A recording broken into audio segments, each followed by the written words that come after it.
Good morning!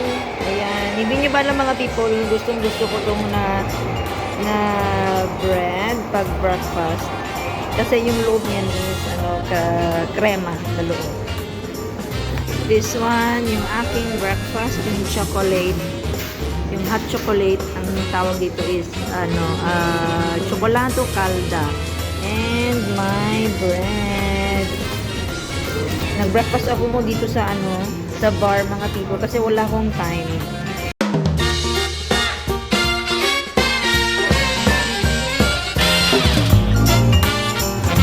Yan, this is me. May trabaho po kasi ako kaya muna tayo, mag-breakfast muna tayo dito sa sa isang bar.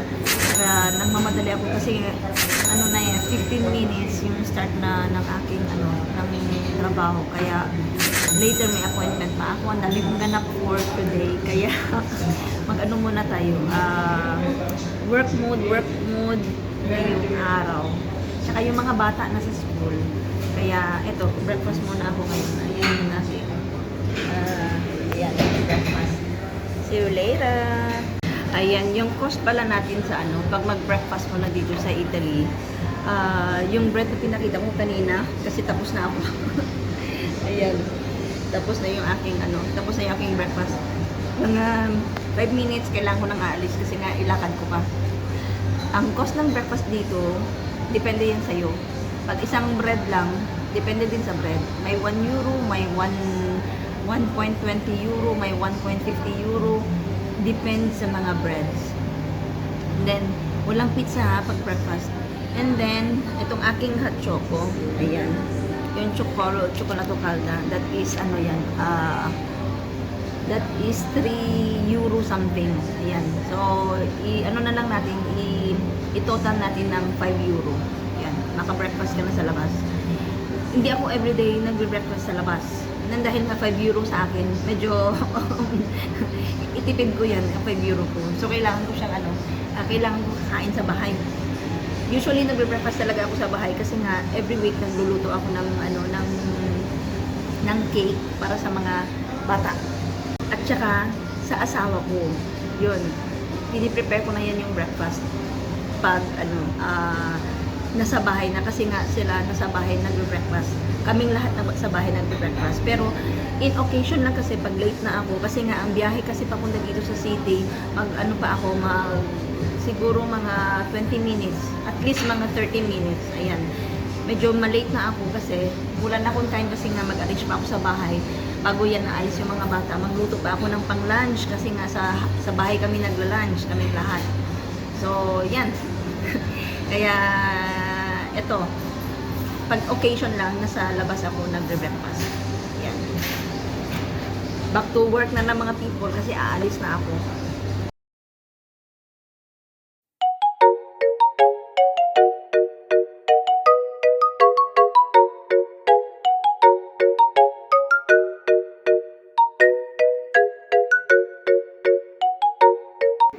Ito mga people, itong negosyo na to na di Sabatino. Mahal masyado yung mga sapatos dito. Ito yung mga sapatos na anong tawag nito? Branded. Mahal masyado to. Tingnan nyo yung presyo na yan mahal masyado. Ano lang t-shirt lang 325 euro. Mahal. Ganda ng mga bulaklak mga people, fresh to Fresh na fresh tong mga may 4 euro, may 6 euro. Ang ganda. Yan Binibenta tong mga binibenta to.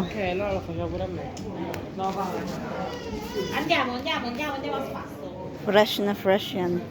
Tapos ito orange. Tingnan nyo yung orange. Andito ako ngayon sa piazza. Tingnan yung piazza dito sa city namin. Yan. Meron akong puntahan dito. Saglit lang. Dito sa may piazza. Ayan. Ito siya may mga bars and restaurant. Yan. Ito yung sentro talaga. Tingnan yung mga antique. Ito yung church. Ito yung church. Ano ang pangalan nito? Dito kami kinasal. Ayan.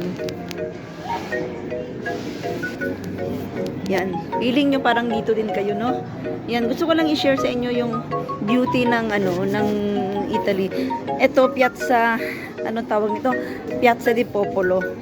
Ito, ang daming mga tourist talaga dito, mga people. Ayan. Ayan, nakikita nyo ba ako dito? Ayan. Yes! Dito ako. Yes! May puntahan lang ako saglit, mga people. Meron akong client doon sa kabila. Antayin ko muna yung ko. Meron akong kinuha lang, saglit lang. Lakad tayo, mga people. Dito ako sa gilid-gilid ng shortcut lang tayo. Ayan. Teka, wait Hello. Hello naman. Ito, another piazza na naman, mga people. Another piazza tayo ngayon. Kaya usually ang movement dito is lakad. Lakad ang movement dito, mga people, kasi nga anong tawag nito? Walang sasakyan dito sa loob. Puro lang bisikleta. Ano bang bisikleta? Bike. Kaya dito pinsan pag mag-summer nagbabike kami dito sa sentro, pero sa ngayon may mga pasok mga bata. Pag mag-summer na yung wala ng pasok mga bata. Yan, tingnan nyo. Ito yung simbahan. Pinakita ko nung last time. Ito yun.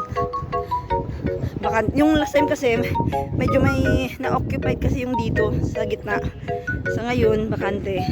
Ito yung whole na simbahan. Ano to? Sa simbahan ng San Francesco yata to. Ayan. Teka. Ang ganda talaga ng panahon ngayon. Sumabay yung teka, wait muna, nahulog yung bottled water ko. Ayan. Ito yung bitbit ko ngayon. Yan, bitbit ko yung computer kasi nga pag mag-uwi ako sa kabilang bahay, may magtrabaho ako ng yung aking online na business ko. Ayan.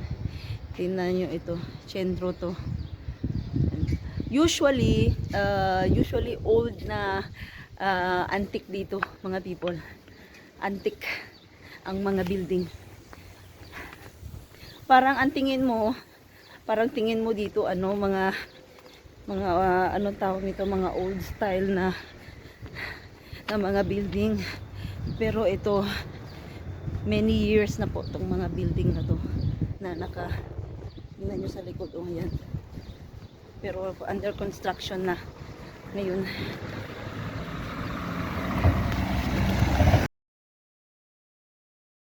Dito ako sa bus ngayon. Ang ginagawa kasi dito, pag mag-bus, meron ganito, may payment. Ito yung ticket ko. Mag-ticket tayo.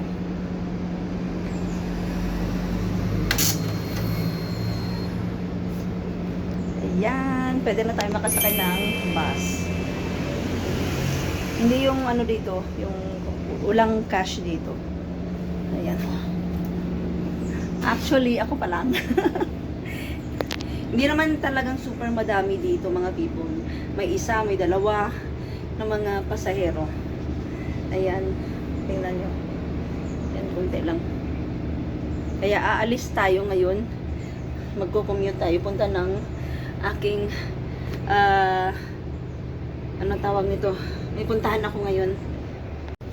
Tapos pala, mga people, yung duration ng ticket nila, since ito yung ticket, dito sa city namin yan, mga people Ako, I am speaking with my city. Kasi nga sa different city, almost the same, pero different kasi yung nila, yung transportation, lalo na sa downtown area. Ito, yung duration ng ticket nito is for 1 hour lang. So, after 1 hour, hindi ka na pwedeng makagamit nitong ticket. Itong ticket is cost siya ng €1.35 na ticket. Back and forth na siya, pero 1 hour lang. So, within 1 hour, kung may puntahan ka ng downtown area, within 1 hour, kailangan nakasakay ka na sa bus para hindi ka na bibili uli ng ticket. Yan. Ganyan yan dito sa city namin. Tapos naman, pag sa kabilang city naman people, let's say, punta ka sa kabilang city, hindi part dito sa amin, sa city namin, sa Ascoli. Punta ka ng kabilang city, ang ticket naman is duration is only one time lang. So, pagpunta mo doon, kailangan, kung gusto mong bumalik, kailangan dalawa yung tickets ang mabili mo, pabalik sa kung saan ka na original na city. Ito, based lang to sa aking experience dito sa amin. Kasi nga, dun sa kabilang city ako nakatira. So, yung akin na ticket is, may card ako for monthly. Monthly yung binabayaran ko. That is 52 euro. So, hindi ako bibili ng ticket every time. Kasi nga, very hassle masyado pag bibili ako ng ticket pag pumunta ako doon sa kabilang city. So, pag pumunta ako ng kabilang city, meron akong card na binabayaran yan siya every month. Hindi libre. Kaya, yun, meron din dito mga bus na free. Yung mga buses naman, na bus na free, nakalimutan ko anong pangalan nun. Within designated places lang talaga yung pwede mong ipuntahan, nagagamitin na bus. At saka yung transportation dito sa Italy, sa atin sa Pilipinas is jeep, no? Jeep, tricycle, ganyan. Pero dito sa Italy is mga buses. Yung bus para sa local, nandito within the city. Tsaka meron din bus pangpunta ng kabilang city na naman. Yun. Kaya dito yung transportation, mapunta lang ako ng bahay, ang sinasakyan ko is bus. Yan, kung gusto ko commute, so bus ang ginagamit namin. Minsan may sasakyan. Pag sasakyan kasi medyo okay lang pag necessity, may ginagamit namin yung sasakyan pag necessity. Pero pag within ganito lang, sa trabaho ko, sa mga yung malapit lang, ang ginagawa ko is buses na. Yung gas kasi dito, yung gas, mahal ang gas dito. Kaya pag mag-bus kami, or ako, yung asawa ko hindi siya ganong nagbabas talaga.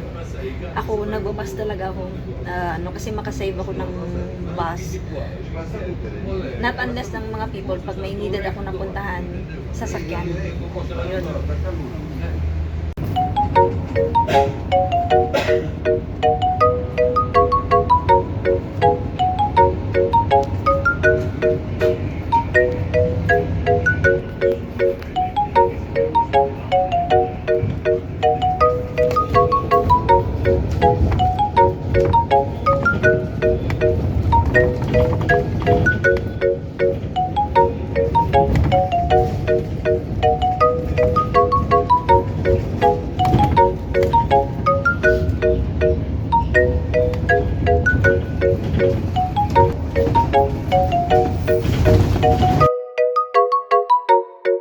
Kasama ko na yung mga bata galing ng school. Ayan na sila.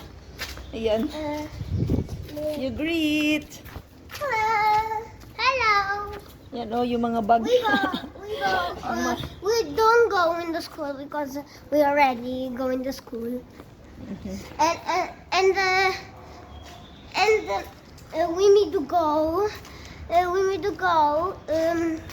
In the hospital because we have something. Yan. Pupunta kami sa ospital.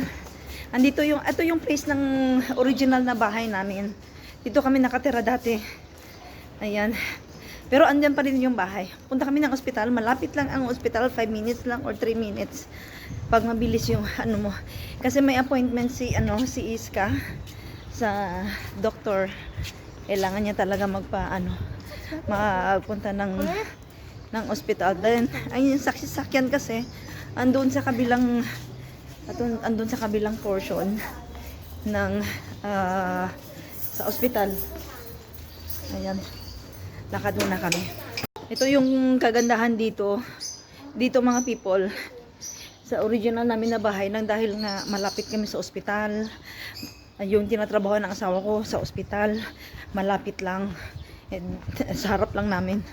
Hindi naman sa harap na ano, kailangan namin lakad mga 5 minutes. Yan. Tingnan yung lugar dito. Yan. Maganda dito. Very crowded siya ng mga apartments. Come now. Can you speedy ask?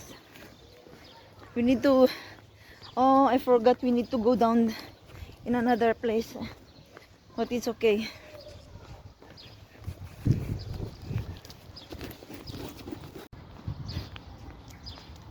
Ayan. Napalibot ito ng mga apartments. Tingnan nyo. Ayan. Come, Ax.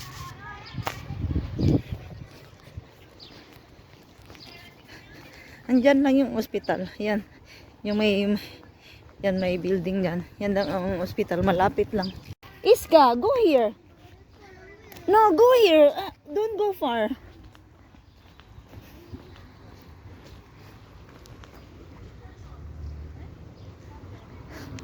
Ito yung park.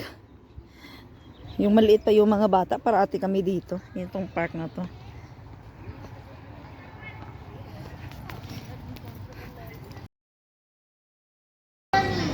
Lunch muna kami mga people. Actually, dito kami sa ano ngayon, sa isang restaurant. Hindi siya yung bonggang restaurant ha. Simpleng-simple lang. Parang, ano ba isabi ko? Parang karinderya mga people. Parang ano. Pero ano siya, murahing restaurant ka. Pero, ano dito, mga fish ang tawag nila dito.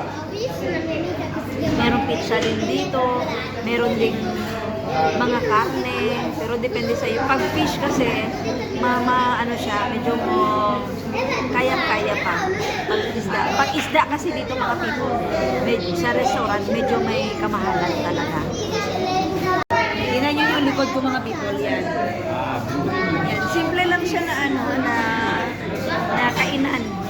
Mag-ano muna kami dito sa isang kainan mga people dahil na meron magbabalik pa kami ng hospital later. Kaya ito, gawin naming isahan para hindi na kami uuwi dun sa kabilang bahay. Isahang biyahe na lang mga people para hindi kami babalik dun sa biyahe ng biyahe. Sayang ang gas. Dito lang man sa city namin. Ito.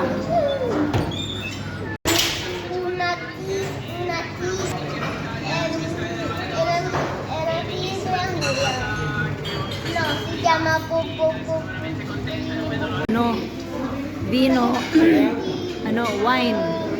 Ito wine. Sa akin tubig lang. Tapos bigay nila is ito may bread. Ito maanghang masyado to mga people. Ito maanghang masyado to. Pero ayoko yung nito. Ayokong kainin. Iska, can you put your eyeglass, Iska?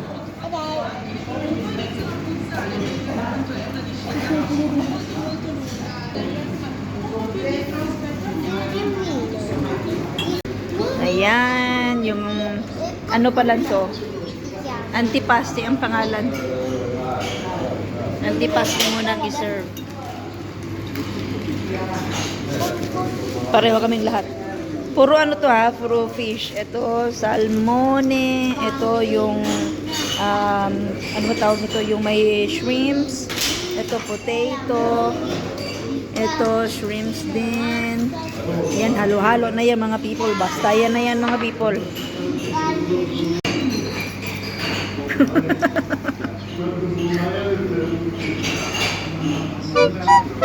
Maasim. No, this is salmone. Okay. Mommy, same I cook in the home. But this too much sour. Not too much sour. It's okay. Listen, the lemon. Lemon, actually. Kadisha, actually. Tignan na, naubos. Isang plate lang sila mga people dahil nga antipasti muna. Antipasti yung niserve ngayon. Later yung ano na yung risotto, yung rice. Ito muna. Kasya yan silang dalawa mga people sa isang plate ng antipasti. Ito ang pangalawa mga people, spaghetti. Yan. Itong dalawa hati sila sa isang plato.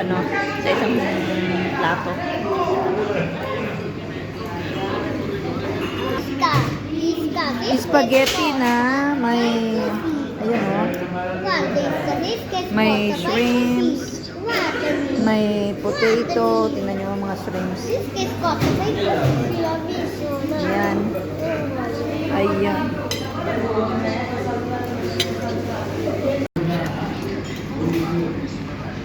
How sweet mga kapatid. Wow! Oh my goodness!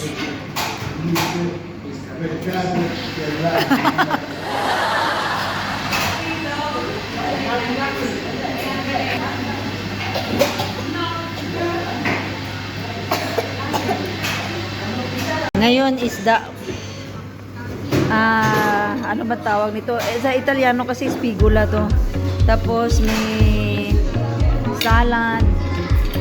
Tapos prito na shrimps at saka pusit na may lemon. Yan lang. Simple lang siya mga people.